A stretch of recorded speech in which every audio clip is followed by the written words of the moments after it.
Hey everyone, welcome back to the channel. After weeks of radio silence, we finally got a new blog post from 343 regarding future updates and content. I know, right? Content. The post is a little wordy and kind of hard to understand, so I'm going to break it down in 5 minutes or less. Now, before I start, if you love Halo and appreciate the content, please consider subscribing and like the video. It helps me get into those recommended feeds, and I'd love for you to be part of my growing community, and I really appreciate you being here. The blog post starts by listing 343 Industries' priorities, which are solving issues that negatively impact the player base, launching Season 2 on time, and then working on Season 3, as well as launching Forge at that time. They did say that Season 2's co-op campaign feature is going to be delayed, but we'll touch that a little bit later in the video. The post also discusses their Priority 0, which is team health and maintaining a healthy work-life balance for the Infinite team. However, my first reaction to reading that was, why is the work-life balance so bad at 343 Industries?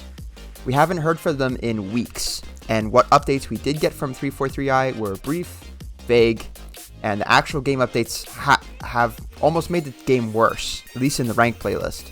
You have to wonder if 343i can get it together, because the game as a live service will die if it continues to be mismanaged. The blog post then goes on to break down each of the 3 priorities that they mentioned. 343 does acknowledge what they failed at so far. Issues like a robust anti-cheat, Forge, and score-based progression are all mentioned. The post states that 343i is working on a public hot list, similar to what they implemented during the Master Chief Collection updates, to keep the public aware of what they're working on.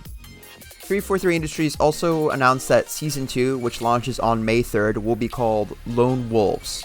They also released some concept art for the Lone Wolf Spartans, as well as art and imagery of 2 new maps that are coming next season. One is an arena map, and one is a big team battle map. Additionally, they did release the names of new game modes that are coming to Season 2, which I'm super excited about. These game modes are Last Spartan Standing, which is a free-for-all and elimination mode kind of combined. Probably the basis for a battle royale if it goes well, which I anticipate it will. I'm very excited for that. Land Grab, and then a returning King of the Hill style mode where 2 teams fight over one objective.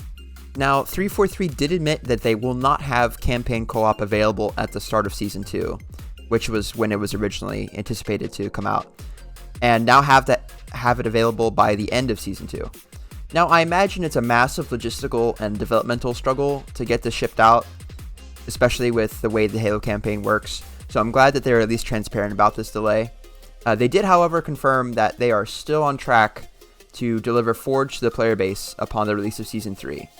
Now, I do think that 343 really missed the mark by not having Forge available on launch, but at least it hasn't been delayed.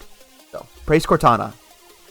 Now, the post wrapped up by announcing that the next Season 1 event, Tactical Ops, will be a SWAT-style game mode with variants on SWAT, probably the guns that you use during the games.